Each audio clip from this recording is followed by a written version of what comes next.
Hello, everybody. This is Matthew with Powershift Automotive. Next to me is Nathan, who's drinking a snooty strawberry flavored smart water. We're enjoying our Sunday. We've thrown back a couple beers and decided on some topics to bring to you guys today. So, hopefully, you guys have been enjoying your weekend, getting back in the grind after the holiday. With that in mind, talking about getting back into the grind, we're going to open right up with the mischief. This isn't just a mischief. This is like I let out the clutch prematurely while trying to slot a gear mischief. BMW again. I know one of these days one of their executives is going to execute me in my house. But in the words of Rob Schneider in The Waterboy, we suck again. Because they took the 2 Series, which is their enthusiast car. I've actually heard good things about it. I can't bash it too much. I've yet to drive an M2 or... I've actually contemplated buying the 228i. You can get it for like 30 grand, especially if you lease it, Euro deliver it. It almost seems like it'd be worth it. That was until they decided to axe the manual transmission. So, the manual transmission, it's going to be no longer available in the 2 Series. That's what everybody's been reporting. And, just some other BMW stuff that I'd like to cover is obviously the M5 is going to be mandatory all-wheel drive, automatic. The 2 Series, mandatory automatic. And nobody really knows how long the M3 is going to retain that third pedal. And they just unveiled that new M electric car. M electric car. Just let that sink in. M electric car. That is, in my opinion, the equivalent, the M division, which is one of the most sought-after performance divisions in the automotive industry. That would be like Gordon Ramsay saying, hey, I'm getting ready to bust out this kick-ass new recipe, right? It's not filet mignon, but it's like a quinoa-based meat pie. I'm going vegan. Yeah, going vegan. I just want everybody to know I'll no longer be cooking with protein. That's the equivalent of the M Division and what they've done. I almost feel like Top Gear. It's not the M Division, but it is the M Division's feminine cousin. Oh, shit. So, anybody who likes BMW, everybody knows I love BMW, and that's why I'm so hard on them. We've owned multiple BMWs, Yes. They have that lineage that we seek, but it's not looking very good for the future. No, and I love Audi too, and I'm not going to cut them much slack. The S4, so many of their cars are auto only. We're still holding on to the fact that the A4 has that really cool new hollow metal parts transmission, which is cool. It makes me want to own it just because of that. But we're seeing a step away from it. BMW's just taking it real seriously. They're the kings of cost cutting. So, that's definitely the mischief, and I'll say the mischief because if you like BMW, you won't be missing shifts in your 2 Series no more. So, there's that. The only thing that comes to mind on that is hashtag save the manuals. Oh my, no kidding. I'm so glad that... Do you even have an automatic at this point? We're not counting the Jeep. Do you own an automatic? The Audi is happily a 5-speed with lockable diffs. I'm all about that The life. Scat's 5-speed, the Talon's 5-speed, or the Scat's 6-speed, Right. Talon's 5-speed. The black Talon that just got scrapped out was a 5-speed. It was. The red Talon is hopefully going to be an automatic. Yes, and But the it has Laser its is a own 5-speed. reasons. Right, yeah, the Laser is a 5-speed as well. The Neon, It's a 5-speed. the up-and-coming Rally Beater Winter Edition Neon is definitely a 5-speed. Yeah, I'm glad you said that because, so many people have been asking for some YouTube videos, and we want you guys to know we're listening, and it's going to happen. We have the GoPro, we have the microphone, we have the tripods. The only thing we need, honestly, is we just need a laptop with enough processing power to do some video editing, just being honest. But we have a lot of cool plans on YouTube. We want everybody to be a part of it. I appreciate everybody who, constantly listens, checks out our videos, reads my columns. It really means a lot. We're setting out just to get you guys laughing and maybe, make you think about stuff from a totally odd perspective. Nathan and I are two, we're very unique types of enthusiasts, so we'd just like you to see things through our eyes. And that's exactly what we're going to be doing. We have a couple things on this list. I think you guys are really going to like them. We have a segment, cars that used to be worth a lot of money, and now they're not. And when I say a lot of money, I'm not saying, hey, my mom just went out and bought a fully loaded Camry for 35 grand. No, that's not a lot of money, all right? When I say a lot of money, we're talking about a Bentley Continental GTC. Cars that you would see when you went into Daytona, Florida, and you knew that was somebody driving that car when it was new. That same Continental GTC from about 5 years ago could be had for the low 60s, which it's not a small amount of money by any means. However, middle class American with a working class job and maybe a spouse that has a part-time job could afford that now. Makes me think of, what are some of those cool cars that used to be kind of the poster cars of luxury and opulence, and now a middle-class, hard-working American can drive it and feel rich. It doesn't make it any less desirable. Oh, no, it's of course not. It's just the fact that new models have come out and trumped, the older model. So, obviously the bandwagoners go for the new ones, so... Depreciation is a real thing in this segment. I mean, it's always going to be that way. Look at the Mercedes S-Class. One of the best cars in the world. It's the Mercedes S-Class, and I'm not a Mercedes fanboy. However, it is always leading the pack in innovation. The night vision systems and the radar guided this and that. The S-Class is the innovator of all of that stuff. In an S-Class that, like the S65 with its twin-turbo V12, phenomenal car, I hear. It's like 160 grand, 150 grand new, and now you can get them for the high 50s, low 60s. Which I don't understand because they haven't changed the S-Class body in like 7 years. It just, when you're... The thing is when you have a market like that, you're people that have that much money, right? It's the new nothing, buyers that are just there to, get that fresh, brand new car every single year. They don't... Nailed it. They don't care. Depreciation's not a problem. They're a doctor, and they want to be seen in the nicest, newest. They don't want to be outdone by the doctor next door. No, they got to have the coolest car at all times. And the S-Class is a prime example of that. They're phenomenal cars.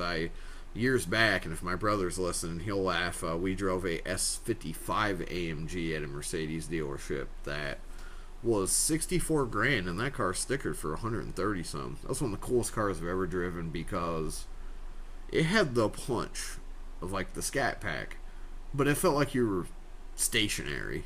I mean, the car was that fast, but it felt like you were stationary. It was the weirdest sensation ever. The car was that smooth. It's like, man, it's crazy something like that could depreciate. I know maintenance cost will bankrupt you, ruin your marriage, and probably have you eating out of the soup kitchen. But, I mean, is it not worth it, though? It is. It is. It's coming from a true car enthusiast's eyes, it makes sense to me where, those maintenance, you buy the car accepting the maintenance costs. I agree. I mean, you go out and buy a used Bentley Continental GTC, you know that your life of eating steak and lobster is probably going to be reduced to truthfully pulling up to the soup kitchen in your Bentley. And, I have no shame. I paid my taxes, but, the maintenance cost aside, I feel like the experience alone is worth it. You live once. Priorities. Agreed. I'll happily live in a single wide trailer with my Bentley parked outside. Call me crazy, but you think I'm joking. I'm being dead serious about this. I know that I don't get questions a lot, but I know that a lot of people wonder why I have so many piles of crap that I acquire, project-wise, and instead of, buying new clothes or buying new shoes or buying a new TV because my HDMI ports are fried in it and I can't even play Xbox the way that I want to, but cars to me are, they're that priority. Life. Even if it is, a hunk of junk or, it needs fixing up, those are more priority to me than, those type of things. I agree. I mean, that's the beauty of this podcast, so we're going to keep it very real with everybody. I'm sitting here in my blue tank top looking like Fred Flintstone. And I haven't bought new clothes in a long time. The only stuff I've spent money on, aside from the Audi sitting outside, that Copious amounts of money. copious, and when I say copious amounts, it's probably worth it's probably worth about 20% as much as the house we're sitting in, just in parts value.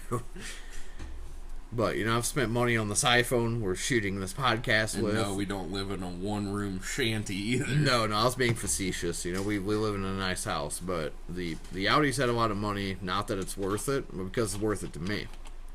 The most recent things I bought, not car-related, truthfully, are, this iPhone, the microphone we're shooting this on, which makes us excited for our $20 microphone. And beyond that, that's why I need a new laptop. I haven't bought a new laptop since, my kid was pulled out of the womb, honestly. So, cars are life. Sometimes when you have a hobby like this, other things take a back seat, no pun intended. Some of those cars that can be had for cheap, it makes you think. The car, to me, instantaneously it comes to my mind. And I've laid at night in the sleeper bunk of my truck, having the worst thoughts ever. If I had a angel and demon on my shoulder, the angel would be the accountant, and the demon would be the guy at the Maserati parts department. The Maserati Quattroporte GTS, that was like a $135,000 car new. Now that can be had in the low 30s. Not with the dual select transmission, we all know those were herky-jerky, but with the newer ZF automatic. That is one of them cars, I mark my words. If I don't buy a Hellcat next year pre-owned, you may see me making the worst decision of my life, aside from some other select bad decisions. And you might see me in a black GTS Maserati Quattroporte. I mean, $600-700 a month is pretty fair game on a car of that opulence, performance, that panache. Put in this perspective, not to sound like Tavares from Jalopnik, but you could have a fully loaded Toyota Camry, or you could have a handcrafted Italian sedan that has as many maintenance issues as a 19-year-old college grad. I'm going to take the Maserati every time. I don't know about you. You live once, I think it's worth the risk. And that kind of brings it to something, I'm just going to skip over this. And that, like you saying, the panache, the everything that it brings, and this is something that me and Matt were just talking about earlier about possibly writing an article about, and cars and the perceptions of the values and who they may look valuable to and appear valuable to. Perfect segue. And something like that would look very appealing to somebody like us that's a true car enthusiast versus somebody that didn't grow up in a quaint town or a big city that is money ridden versus, yeah. and it, not even saying a poor town, but how the money got there into the town, the industry and stuff like that. Being that we come from a very small farm town, and mostly all the communities that surround us are all farm communities. So cars that are very appealing like that, $67,000, $70,000 that were originally, in the hundreds of thousands of dollars. The guys around here, guys and gals, there's farmers, and a lot of people that raise cattle and pigs and stuff like that. They wouldn't second look at one of these vehicles if you rolled through their town. The town that we're in right now, I barely even get any looks in a Scat Pack, but if I go to when we went down to Columbus to pick up the Audi, there was people breaking their necks left and right. Oh, yeah, of course. In a small town like this, my car isn't anything compared to these 19-year-old kids and their, big old built diesels and, daddy's money that he got farming, So true. We could show up in a Ferrari 458 at the gas station uptown and 4 diesel trucks roll up and all the high school girls are going to run to the diesel trucks and not the Ferrari just because. He's not exaggerating either. And I just want to quickly put this into perspective. When we went to high school, we're class of 2008, Nathan drove a gorgeous 2002 Audi A4 Ultra Sport 1.8T Quattro, black on black. This car was beautiful. At the time, it was like 4 years old. He drove that to high school. He had a cooler, nicer car, I think, than the principal did. Do you think we were pulling any tail with that? No. The hillbilly kid who rolled up in the Z71 with a dented in bed got voted coolest vehicle in the parking lot in the yearbook. And am I joking? No, you're not. Literally, the Audi didn't get a second look.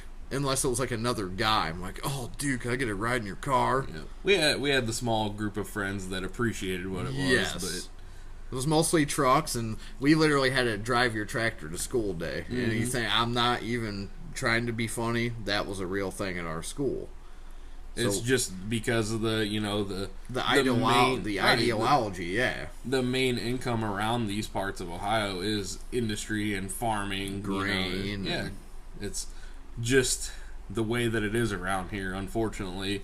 But, so true. And I feel fortunate, though, to be a car enthusiast in a community like that, because I actually appreciate that, and I can have the big city taste, but I can still come home to my quiet little town and not have to worry about the big city life. Yeah, exactly. I mean, Nathan comes from the farming side of things. Yeah. He grew up farming, actually, so he's lucky. He didn't grow up driving a 5.9 Cummins, spitting some Copenhagen out and hitting the side of his truck bed with it.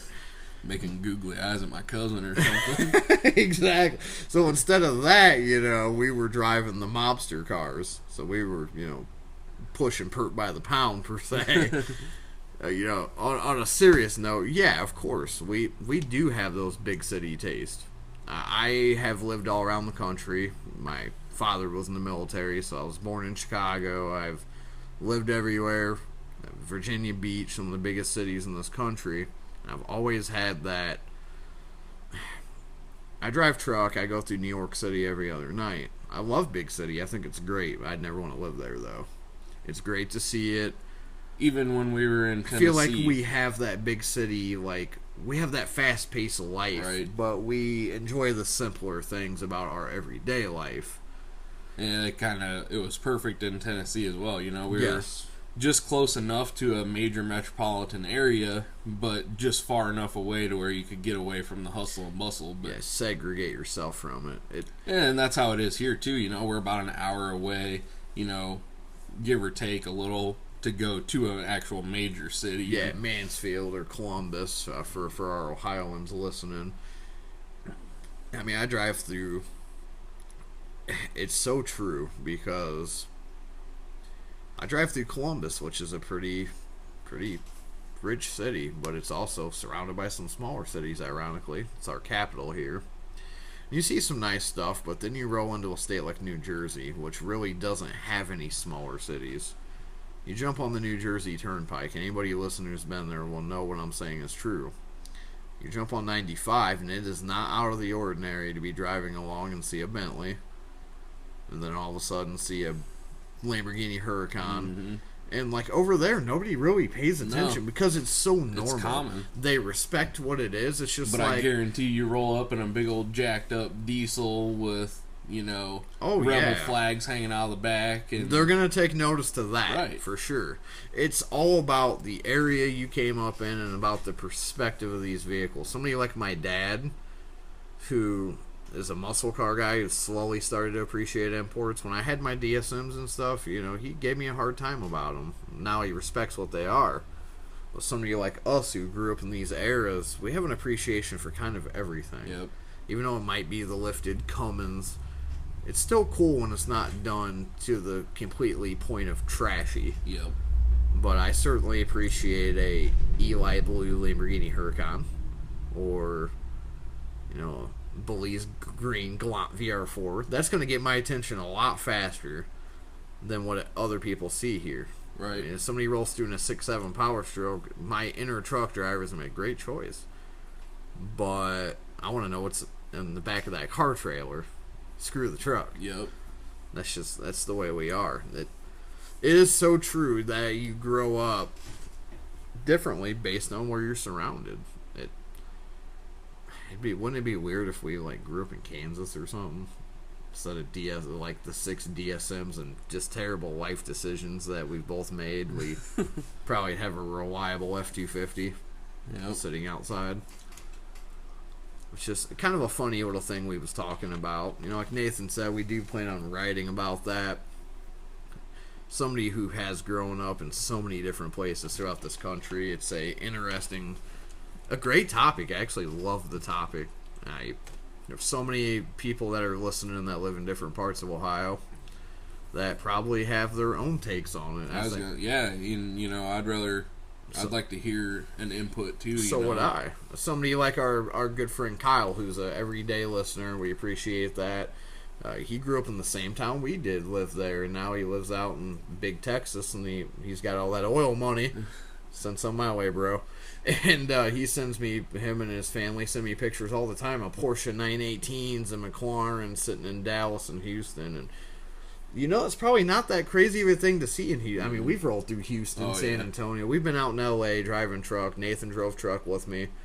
We'd break our necks seeing some of the craziest stuff, and other people just... We were probably more out of place than our Freightliner, honestly. Mm-hmm.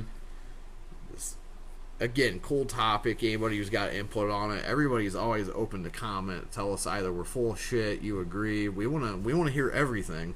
Doesn't matter what it is. That's what we love. We love feedback.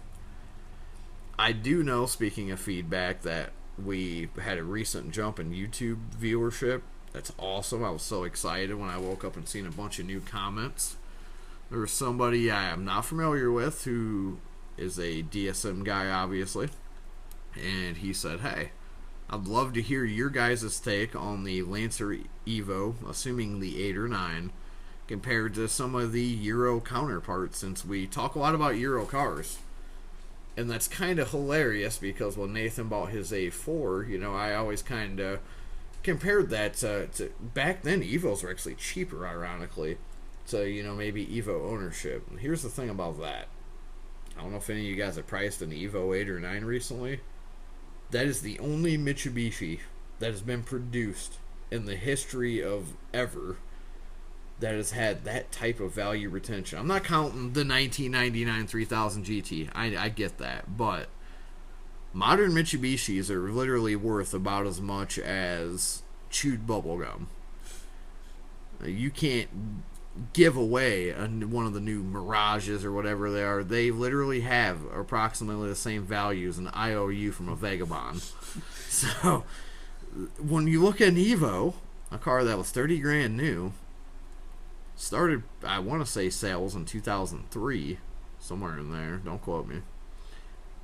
These cars are still pulling 18 grand if they have decent mileage on them stock. Yeah, low miles, and they haven't been abused.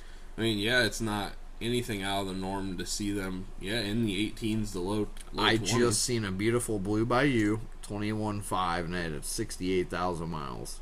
And they retain value. Even beat up ones that have more miles, you know, they're still over 10 grand. You'll never really find a decent one under 14 grand. And let's put that into perspective. One of my childhood heroes. Most children were reading Superman. Me, I was checking out E46 M3s. That is a childhood favorite of mine. Look, as much as I bash BMW, I love the older M cars. Anybody who knows me knows I'm being honest. I'm a fanboy. But the E46 M3 was a $50,000 car new. And most of them do not have the resale, even being newer than the EVO. A fucking Mitsubishi is outselling resale-wise a BMW M3. I never thought I'd see that day. A pinnacle car. Yeah, no kidding. The E46 M3, the timeless classic, the one that we always compare M3s to. My opinion, the best iteration ever of the M3. Now, we're not talking ones that are showroom conditions like Enthusiast Auto Group is No, selling, we're talking like driver to driver. You know, 100,000 mile E46 M3 6-speed Laguna Seca, maybe on a black leather interior to like a Blue Bayou 65,000 mile Evo, the Evo's gonna win that resale value almost every time. And you know, kind of talking in the other perspective here, my brother's listening, he'll hate me, but the B6 S4, I'm the biggest B6 fan ever. The day Nathan got rid of his B6 A4, I almost pushed him down a hill. The biggest 4.2 hater, though. Oh yeah, I'm a huge 4.2 hater because the timing chains and all that. But those cars, literally, you could almost push it to the end of your driveway and say, "Take me," and even include hired help to push it on the trailer because inevitably it's not going to run. And you probably would have a hard time giving it away. I assume you'd probably have to pay to give away a B6 S4. That's how low the value. I mean, seriously, $2,500, $5,000, $5,000. You could buy a mint. I don't know that car was mint when it was new, but you could buy the closest to reliable example of that car for $5,000. $5,000 for a B6 S4. Yep. Looking at the B7 RS4, some of those are in the low 25s. Those have excellent resale, but they share an R8 motor. I'd hope, okay? And I'm an Audi fanboy, everybody knows it. Just some comparisons. The B7 RS4 had like 425 horse and ran low 13s, okay? The EVO 8 had 300. Actually, they rated 276. Not the gentleman's agreement either. This was after that. That's what Mitsubishi said it had. And it ran 13 flat. That's what people were doing. I've seen them go high 12s in stock form. The E46 M3, 333 horsepower. 1340s usually. The Evo, that's why they have that kind of resale value. The handling was amazing. I remember getting pitted against the Gallardo and actually having better grip and better lane changing speeds. This is a car that you could fit you, your wife, your side chick, and your illegitimate child in. Hurry up to the mall, drop them off, go do your side chick thing, and still probably get there faster than your friend that took the Amtrak. I mean, those cars just move out. They handle good, they look good, they sound good, they're pretty damn reliable. They're relatively simple to work on. It's a 4G63. There's nothing complex about it. The engine in that car at the time, when it in its last iteration in 05, been in circulation since. Yeah, that engine was 16, 17 plus years old at that point in time. If we just go based on all Sirius engines, that thing has been in circulation over 30 years. Yep. The Sirius engines have. And, you know, obviously the E46 M3, the S54 was cutting edge, brand new when it came out. World class. Even to this day, they're still using the Sirius engine platform overseas, overseas, and, yeah, that's what I was gonna say. And you know, heavy machinery, forklifts, and stuff like that. There's a guy that even comes in to work looking for parts for a 4G63 or 4G64 powered forklift, and it's, you know, maybe going on 10 years old. I want that forklift just because of that. The Evo is kind of the everyman's. Yeah, I'm going to sound crazy. It's the everyman supercar. I say that because I remember it setting a close to the same lap time. The European specification FQ400, 400 horsepower, actually beat out the Murcielago around Top Gear's test track. Look it up, I swear to God. So, this is a car that could be had in the 40s in FQ400 trim. That, again, could fit your wife, your side chick, and your legitimate child. Enough luggage for all of you to take a 1,000-mile trip, get high 20 mile to the gallon, come back. What other car can you do that with? The 911 has always been the pinnacle everyday man supercar daily driver. It's got the front trunk, and some back seat, you know, if the car has a back seat or behind seat storage. The Evo, on the other hand, has a large, generous trunk. The back floorboards, the back seat. It's not hard to see why the car has stood the test of time. The 4G63 engine is reliable as hell. It's simple to work on. It doesn't take a $5,000 scan tool to service it. That car is the equivalent of the import LS engine, truthfully. It's just, if you've worked on one, you've kind of worked on them all, really. And There's a reason that car has the resale it does. I don't know what it is, and I can't put my finger on it, but clearly enthusiasts agree. You're not going to sell these cars at the numbers we've seen them for no reason. There's a reason they're doing it, and the S4s and the M3s don't do it with that regularity. The S4 in general don't. The S4, I could probably sell my Apple Watch for as much as one of those is worth. And you just don't really hear much about the Mercedes, the sedans. No. I mean, the closest one you're going to think of, and that's actually a great point, is I don't know the chassis code. Sue me. I can't keep up with all of them. But I drove a 05 E55 AMG. Again, me and my brother drove that. This is one of the fastest cars I've ever driven in stock form. Ungodly fast. Go ahead and look it up. Cool little discussion there. But if we were talking budget cars that can hit 180 mile an hour, that's going to be my number one. That thing is insanely fast. And when we drove that, it was selling for $13,500, and it was in mint shit. I mean, it was nice, actually. It was right there at the Mercedes dealer in Tiffin. And it was dealer maintained. It was one owner. Now, I know those have appreciated a little, the 15, 16 range, but that's a car. 500 horsepower, a 476, I want to say, supercharged V8 AMG. That is selling for approximately the same as a Mitsubishi Lancer with a 4-cylinder. Yep. That's nuts. We do apologize for the barking dog. We are a amateur podcast, obviously. Our dog has attitude issues. She weighs like 3 pounds. And she's got little guy issues, but it's kind of ironic talking about a little dog with little guy issues. That's quintessentially the evolution. It's a car that has a 2-liter engine, under 300 horsepower, losing drivetrain power through an all-wheel drive system. That sold for $30,000 new. I can't wrap my mind around it. And in terms of performance, it was far faster than the B6 S4 by a lot. It was faster than the RS4. Now, I'm not going to get into my bias. I drove the RS4 and I've driven the EVO. Stock to stock, the RS4 is clearly the better car. But I would expect that. Those went up to $90,000 new. If it wasn't, I would kill with fire. The E55, you can't compare it. It's a boat, but it's a great car. The EVO was unrivaled in its segment. And not only that, kind of what I was thinking too, it's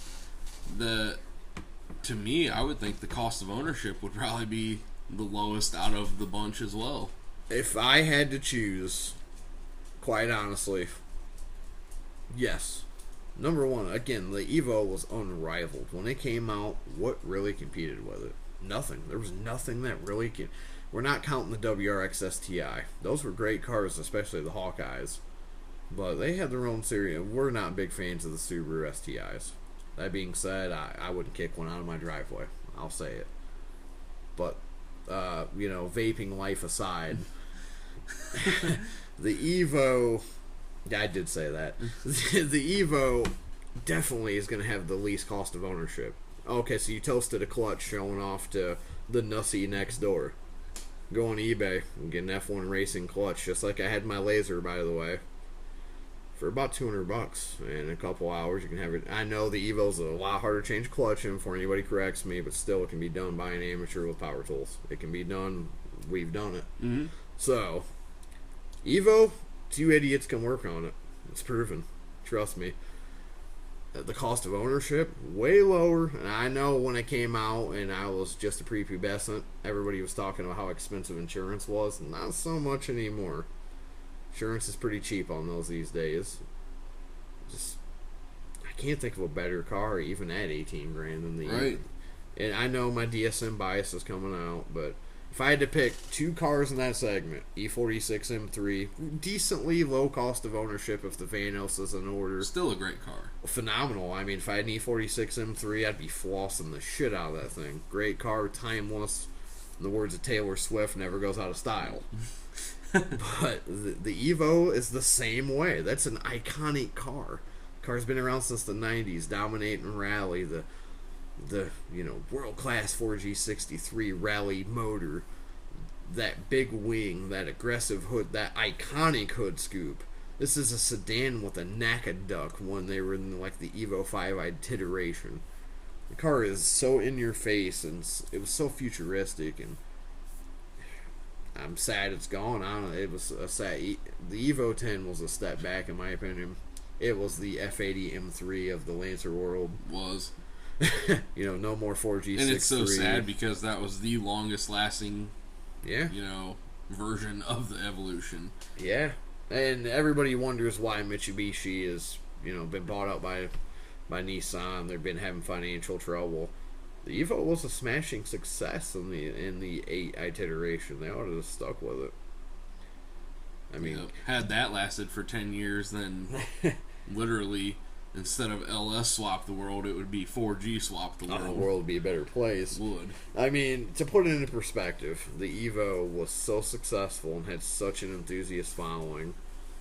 And I took a little flack for this, and I wasn't stepping on anybody's toes, but David Busher, who is the innovator of the DSM world, so if any chance he was listening, thank you for listening and not shooting me. But, I didn't mention in my DSM article, he is, I don't care if you dislike the man, like him, he is the innovator. He's the Vince McMahon of this. He started this shit. And he actually, through Medina Mitsubishi, was selling the BR350, and there was another BR package, I think the 400.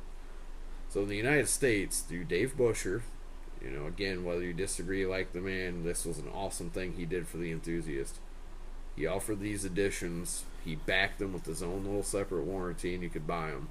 You could literally go out and buy the highest line BR Evo with a warranty, go turn 1150s on 93 octane, and have a warranty. Where else could you get that? In the early 2000s, it was just coming out of the 90s, in a 4-cylinder car, running a all-wheel drive sedan, Hellcat killer back then. When you think about it. Yep. Stock to stock, that was the Hellcat of its day, but it just didn't really get the appreciation it should have. Which the Evo is a very extremely appreciated car in the tuner community.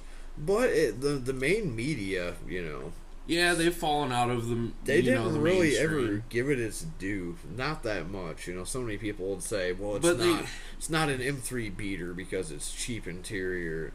It was never meant to be that type of car. They necessarily didn't need all that attention, though, because literally the car did speak for itself. Anybody who played Gran Turismo 2, and this is true, everybody has truthfully attributed this to this.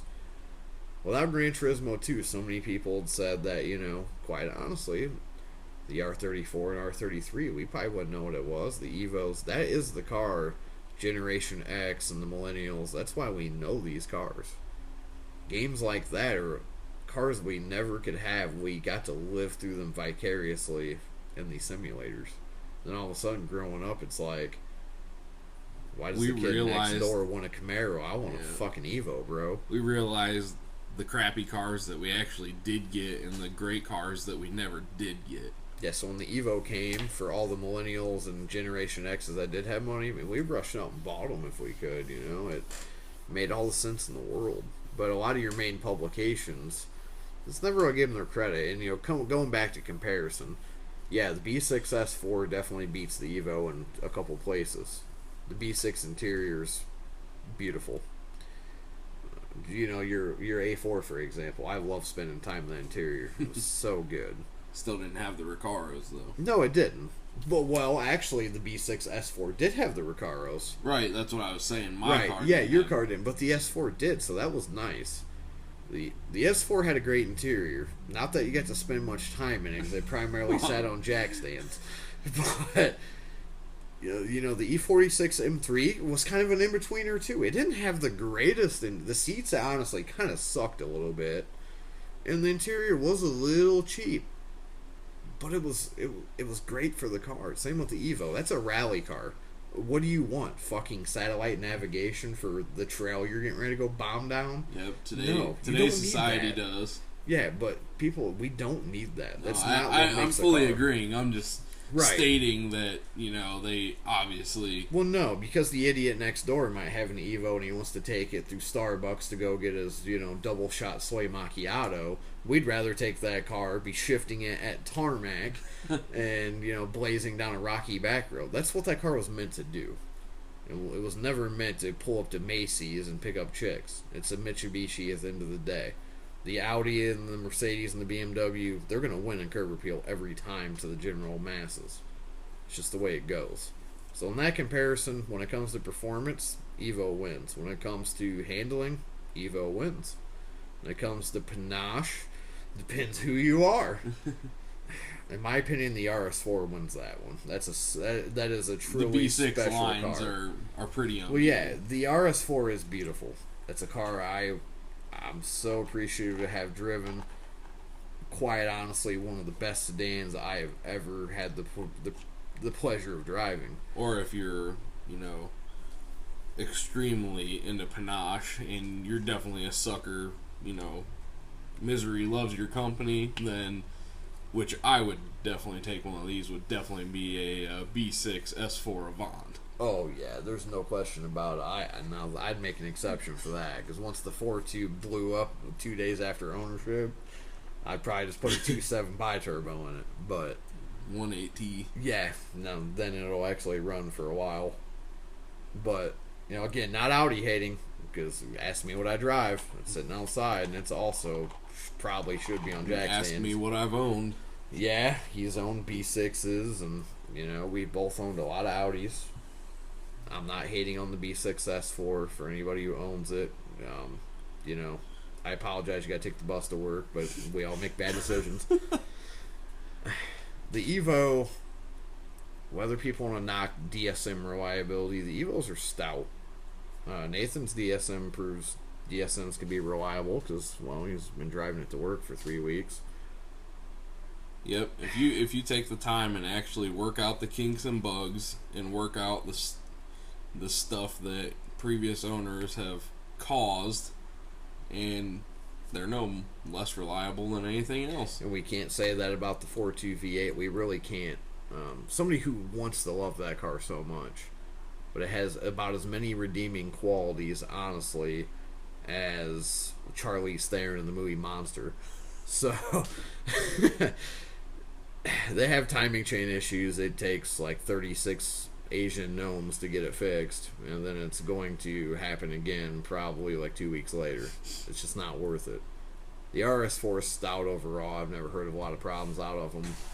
I would buy one tomorrow and not think twice because I'm an idiot. But the EVO, I feel like you could have a pretty low budget and own that car. It would suck though because you're going to want to mod it. Because when you own an EVO, you could pretty much pull up next to anything and know that you could probably take it if you just put some money into it. Thus why I own a half decently respectable, fast, newer car, and then I just own the DSM. So it's smart. It is. It really is. That way when your DSM inevitably has a breakdown, then you have a backup. So you're not counting on your DSM as your daily driver. Yep.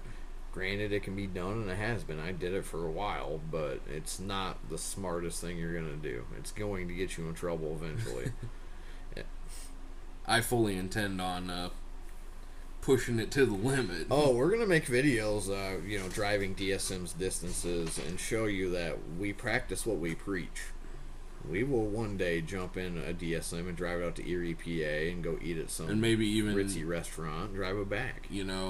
Give pointers and tips, on how to say you have one of these or you're getting into one, showing you things that you can do to check for to make sure that it is going to be reliable for you. Safe bets, usually corporate embezzlement to keep them, to have the money to keep them up. Corporate embezzlement, bank smuggling, being a coke kingpin. Those are all good choices if you're going to own cars like these. Maybe wiser choices. Yeah, honestly, you got a less chance of getting burnt. But again, coming back to that, the EVO, interior-wise, toys, it doesn't have it. Although it does have two cool toys. The 4G63 made a dual manual, and the auto selectable differential. the center diff. That's pretty cool, actually, when you think about it. Here's a list of other cars that have an auto-selectable diff that I can think of. My 5000, and that's like it. Because the S4 didn't have it. The RS4 didn't have it. The Mercedes E55 was rear-wheel drive only, and it had airbag dump, which was kind of cool. Then, So you could hook up to your trailer fairly easy. yeah. If you want to clear a speed bump in the E55, it's actually really cool. You hit a button and raise it a few inches, and then it dumps it back out. So none of those cars have selectable diffs, and the E55 actually had a factory open diff. Again, Mitsubishi wins that comparison. It just, I don't know. I just feel like that car deserves, and I almost feel like a dick. I wrote an article the other day about great cars. I talked about the 135i, the 997 Carrera S, and the Focus RS. I didn't even think about the EVO. Clearly, I'm an idiot. It would have been a great car for that comparison. It's a car that doesn't have a lot of redeeming qualities as an outsider. It rides rough. It has the steering radius of a Peterbilt. But that is one of the funnest cars you'll ever drive. There's just something about driving a car like that. You're taking a basic car and making it really special. Kind of like what BMW used to do before they got worried about cost cutting. It was like Mitsubishi, so let's make an M car. But they did it for like 20 years, and they did it so well. Yep. And now, you can, if you go to a Mitsu dealer, you could get a Mirage for $9,000. That probably is priced $7,000 too high. It's about what you get, Yep. And that, I don't know, it kind of, another thing that we were talking about, vehicles that are overlooked, their performance trumps their recognition, for the value of what they are. They're maybe overshadowed by a bigger, better vehicle that somebody, is in the spotlight, per se, and that there's a lot of cars that kind of come to mind. Tons. And we were just talking, not only because I have a Scat, but the Scat, the TA, the Charger, the Daytonas, they're all in the shadows of the SRTs and, the Hellcats and the new and outcoming the Demon super and stuff. mainstream cars, yeah. I didn't know they made a generation of... Nathan's dad owns like a 2016 300S. It's a gorgeous car. It's a 2015 or 16. 15, I think. I didn't know they made an SRT version of that. Instantly, when we found that out, I'm like, that would be like the coolest daily driver ever. Yep. It's overshadowed by the Chargers. But the 300 SRT8, I gotta say, that'd be like the coolest car you could have. It kind of does everything well. Insert Dodge quality joke here. Okay. No fucks given. I drive it. I think it looks phenomenal. Yep. And to anybody who does have a Dodge quality pun, all I can say is go jump in a new Dodge, something that's not a Dart, and not even talking bad about Darts because they have nice interiors too, but yeah, they're definitely not terrible. That's not a base model car, something that's an SRT or a Scat Pack or even like the newer Durangos and stuff. Any of the Chargers that have the nice interior, they have the same exact leathers that the BMW, you're gonna pay for that option. Every bit of supple. And they're just as nice on the inside. That. I'm glad you said the Dart, actually, because I'm gonna say it. I'll get flamed for this. Flame suit on, and I don't tan me, please. I would take a 1.4 Dart Turbo over the newer Civic Si. I'd take it over virtually any of those cars. It was another one of those cars that was overshadowed. Wait, if they didn't make it long enough, everybody's like, the car's a little too heavy for the motor. Okay, let's think of a lot of cars that were kind of slow from the factory that can be a ton of fun. DSM. Instantly. You sneeze at it and it just dropped a second. The 1.4 Turbo Dart sounds great. Darts drive pretty decent, actually, especially with a manual behind them. I would definitely pay the money to have one of those really bright green 1.4 Turbo Darts. I would drive the shit out of it, flame away. I'll tell you right now, I've heard those things straight piped and they sound downright satanic. And I'm guilty of overlooking them too, because when it came out, I was expecting it to fill the SRT4 shoes. Of course, that's what we all thought it was going to do. It's built on the Alfa Romeo, I forget which platform, which means it has a sporting nature. I think we expected a lot because of that. And at the end of the day, it was the successor to the Neon. You can't expect too much from it. I feel like we almost overpromised ourselves. But the 1.4 Dart, I think it was, for what it was supposed to be, Dodge nailed it. It was a great car. They should have skipped the lackluster SRT Caliber. Yeah, that car. Yeah, fuck that thing. Anybody who owns a normal Dart listening, I'm not bashing your car.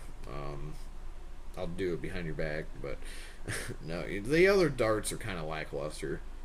But the 1.4 Turbo, it's hard to not consider that to be an enthusiast car. Yes. It's pretty cool. Right. I'm an enthusiast, and if you legitimately sat the shitty F30 320i next to it, even in a Storal Blue 2 in M Sport, and said you can have this or this bright green 1.4 Turbo Dart with a 6-speed, sorry, I'm going to take the Dart. Ouch. I'm going to take the Dart because the motor is going to sound better. It's not an F30. Right. At the end of the day, I get the kind of cool, quirky Fiat motor, the kind of quirky first generation Dart before facelift interior.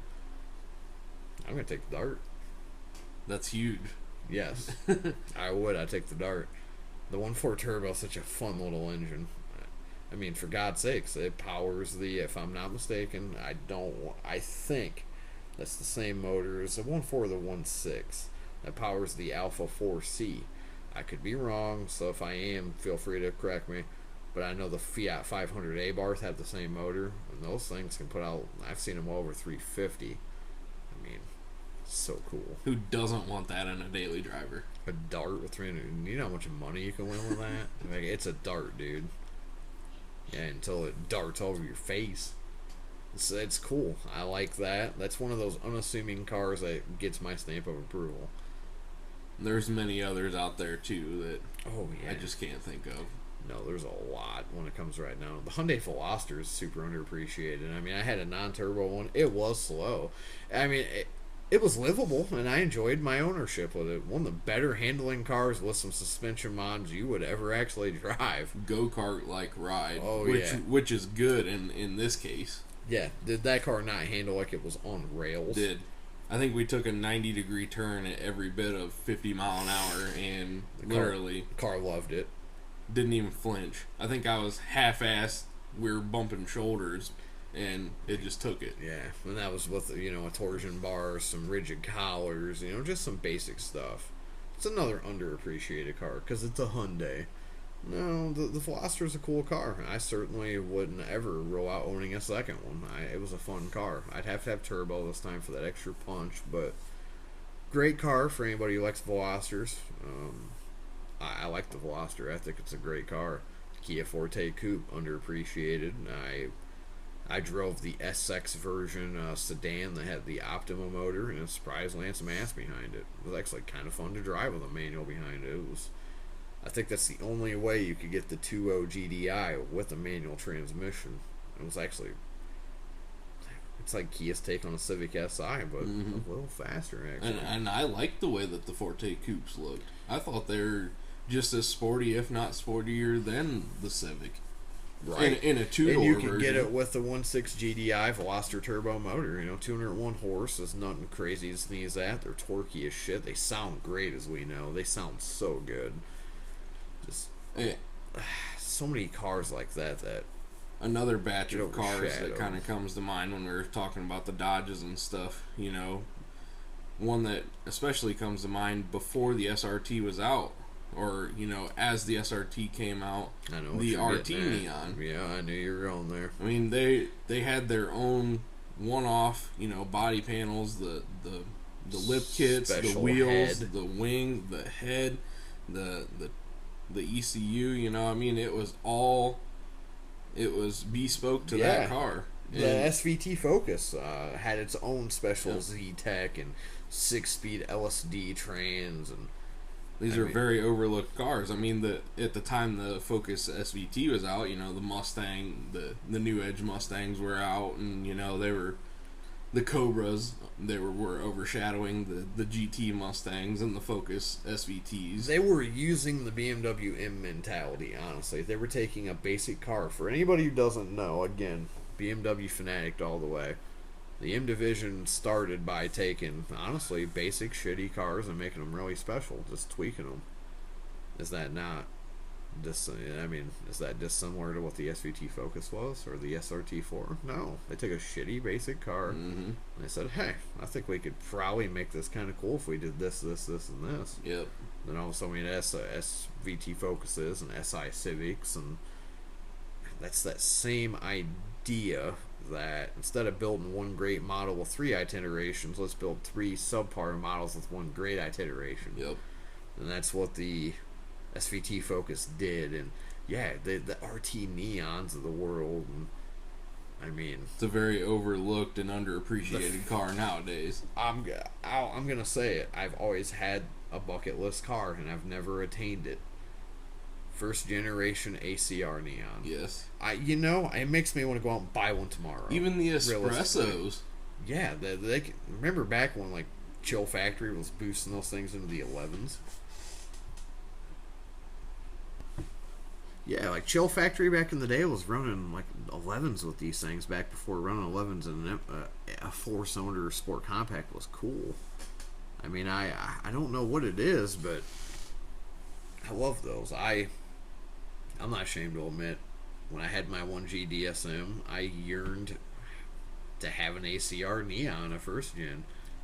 That was a car that defined the showroom stock class and dominated it. And this is the same type of Neon your dad had back in the day when he had a pager, a subpar job, and you guys were reusing paper plates. Yep. I mean, that's a throwback. Another overlooked car in today's society, and back in even when it did come out, the car that I wanted before I realized that I had manhood of when you talked me into wanting DSMs. Bad decision for you, but yeah, I see what I was in love with the Spirit RT. That car will always be special to me. The 2.5 with the Lotus head. 2.2. That's right. Those were 2.2s with the Lotus head. Yeah, I mean, those were considered the Turbo 3. Dodge was so cool back then. They had the Maserati turbo version with its heavy forged crankshaft, and those were examples. And if we really think about it, everybody kind of thinks the hot hatches started with the GTI. I like to think they started with the Omni GLH. Yes. That's a bombshell for you. I like to think the Dodge Omni started the hot hatch trend. At least in the U.S. anyways. Yeah, without a doubt. That car kind of opened people's eyes to, hey, the most basic economy car in the entire world that literally has about as many amenities as a Russian gulag cell can also be pretty damn fast. The Omni Extremely. GLHS and the GLH, and those cars of those days, they were taking quite literally the cheapest cars on sale, sending them to Carroll Shelby and saying, hey, let's do something about these things. Lee Iacocca might have been the innovator of the hot hatch, really, when you think about it. I just wish more people these days could, appreciate that generation of cars. They'll spawn DSMs and stuff when you think about it. That was my dad's heyday. He was always into the Daytona Z's, the Shelby Daytonas, and those were in when they were in their, early 20s. They're that was the Civic Type R of its day. Quite honestly. My trip to the hospital before I burst forth from my mother's womb was about a 120-mile-an-hour trip in a Daytona Z. Not unlike Ricky Bobby's trip in that Chevelle. I actually made it to the hospital. Yeah, you didn't have to slam on the brakes, but It's true. I mean, I may attest that to my love of cars because, you know, yeah, my very first trip home, I was told was in a Shelby Daytona Turbo Z, you know, so my trip home was in a Ford Tempo GL Smurf Blue because my mom wouldn't let Dad buy an E36. still, sorry, I E30. guarantee It was an E30. you go up to anybody that is 18 years old or younger now and tell them ask them what a Ford Tempo is, and I guarantee they wouldn't even know. Especially a GL. I remember that car being a GL. It was registered for 85 mile an hour, and I always used to ask Dad to peg it out. Not that I think it could do it, but yeah, you know, kids of these days, they don't. You walk up to your average 18-year-old's graduated high school, he could be a Rhodes Scholar and say, "Hey man, what do you know about the Omni GLHS?" And he'd be like, "Is that like a set of headphones from an iPhone, bro?" Yeah. The Omni GLH, and you know, I dropped Lee Iacocca, the guy that started, you know, he designed the first Ford Mustang. He's also the guy that probably kind of started the hot hatch trend. I believe he even started the minivan craze. He did with the with Caravan. the Caravan, which also came with the turbo 2.2 or Yes. 2.5, one of the two of those things. It's hard to keep up with all those, but those are just the vehicles of yesteryear, and they're not even just that. It's not that just, they're that far out of the history range. It's just that there were so few of them. You know, they were, I guess I want to say they were underappreciated at the time, and now that, you know, they're just gone with the wind and forgotten. These are the cars that, quite honestly, are the BMW M cars of everybody else, you know. Just taking a basic thing and making it cool. The Grand Caravan Turbo, which enthusiasts pay decent money for those because you can give them a 5-speed, and we've seen them go in 11s. I mean, how cool. Omni GLHSs, I mean, good God, that is the pinnacle of cool. I mean, if you were like a 25-year-old hippie woman that liked cars, you'd probably sooner jump in that than you would in E46. It's a prime example of taking zeros and making them into heroes, to put it in a good way. You're taking a zero and you're making it into a hero. That's what cars like the Omni GLHs and all those, I don't know. Yeah, Ford had the Escort EXP and obviously the SVO Mustang. This has been going on for a while. This isn't nothing new when they bring out an EcoBoost Mustang and say, "Oh, here's an bullshit Turbo Coupe Thunderbird. I've owned one." There was always that cool little addition in the 80s. If I have any purpose in these podcasts or any kind of anything in the future that we do automotive related, is to make sure to bring these things back to light and make sure that people, you know, don't forget about them. Yes, we don't want these cars to, especially by the younger generation, just to go by the wayside. If you're listening, obviously you're a car person and you want to learn. You know, we're not the end-all, be-all source of info, but we've owned a lot of pretty weird stuff over the time. It's kind of what we do. I mean, I'm the kind of guy that would honestly choose an Omni GLHS over a ZHP 330i. It's just who I am. I know that's probably incredibly stupid, but this is who I really am, in the words of 30 Seconds to Mars. I'm going to go my best Jared Leto here and, you know, just tell you that that's what I'm into. Because when I roll in a car like that up to the gas station, it's kind of nice because nobody's going to bother me. And if somebody does walk up to me, and this is the one thing I'll say, you know, almost like my closing statement, I'll just roll right into that.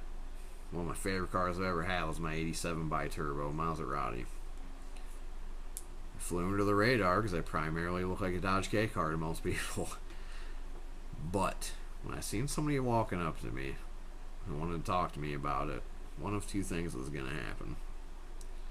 Either they wanted to compliment the way it sounded and wanted to know what it was, or it was somebody who knew what it was and they wanted to know if I sold my soul to Lucifer to make it run to get there.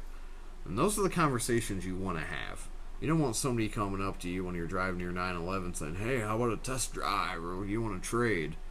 When you're driving a bi-turbo, a GLHS, and you see somebody walking up, That's probably a car guy. Those are the moments. Those that are the I live moments for. you want to have as a car person, Yep. not that person that just wants to Instagram it. And to me, that's what it's all about. Absolutely. I do plan on talking about my bi-turbo more next week because I want to talk about cars that have a notorious reliability reputation that's undeserved. I'm not saying the car doesn't deserve it, but I am saying I drove it faithfully, more reliably than I did my 5-year-old GM. So, that's just some of the stuff we're going to get into. Going to get into some performance engines that, if you're balling on a budget, what engines should I look into to go fast? Some of our answers might surprise you. Obviously, we all know the LS will be in there. I was trying to avoid it. It's hard to avoid greatness, though. It is. It's true. Just make sure you guys tune in. Spread the word about our podcast. If you're, an attractive female.